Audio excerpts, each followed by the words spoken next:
Hey everyone, hearing voices in my head, Muckluck here, and if you've come looking for a way to do ridiculous damage with just a few clicks, you've come to the right place. Welcome to the Low Intensity Vindicator Guide.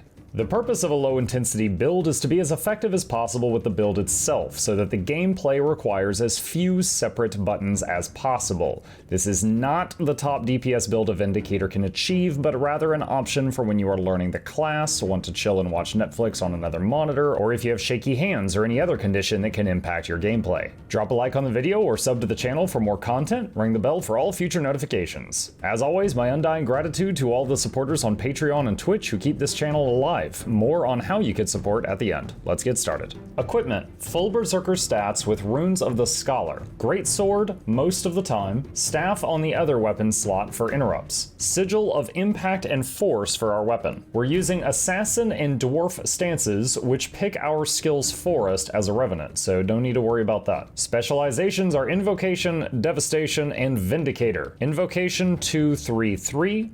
Devastation 222, Vindicator 131. All of these traits offer small bonuses to the few buttons that we will be hitting. One special mention is the second trait of Devastation. Notoriety offers more personal damage, but Assassin's Presence gives a buff to your group's ferocity. If you're in a group full of power damage dealers, you can increase the overall DPS of the group by swapping to Assassin's Presence. Unsuspecting Strikes and Swift Termination offer large damage boosts when the target is above 80% or below 50% health, so you will hit harder during those windows. Gameplay. Open up with a dodge and press Impossible Odds right before you crash down. Then use Greatsword 5, swap Legends, and use Vengeful Hammers, which is the same button as Impossible Odds. At this point, use Dodge, followed by Greatsword 5, followed by Legend Swap, and then immediately into that same utility key on repeat. Just keep using those 4 buttons in that sequence when they are available. Using these skills as described with all boons, conditions, banners, spirits, and spotter with a generic food buff resulted in about 29,000 damage per second with peaks in the 40,000s. One thing you may have to get used to if you are new to Vindicator is not always having your dodge available when you might need it for a spicy situation. Being aware of your surroundings is very important. Also, you can press F2 for a large amount of endurance to get a dodge back quickly in a pinch.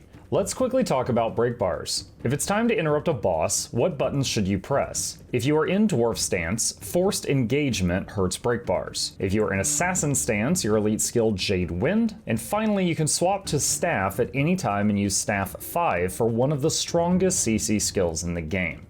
Finally, to set some proper expectations, here is the build with no buffs or debuffs in play. This is what you might see when completely on your own, with about 10,000 damage per second, but occasionally spiking to over 20 as your abilities line up. And that's all there is to it. Another massive thank you to the supporters on Patreon and Twitch who keep this channel alive. Your support makes it possible for us to spend more time researching builds like this and working with the finest video editor on earth. If you enjoyed this video, please consider hitting the like button for the YouTube algorithm, leave a comment with any tips and tricks on this topic I may have missed, and subscribe for more content. Happy vindicating!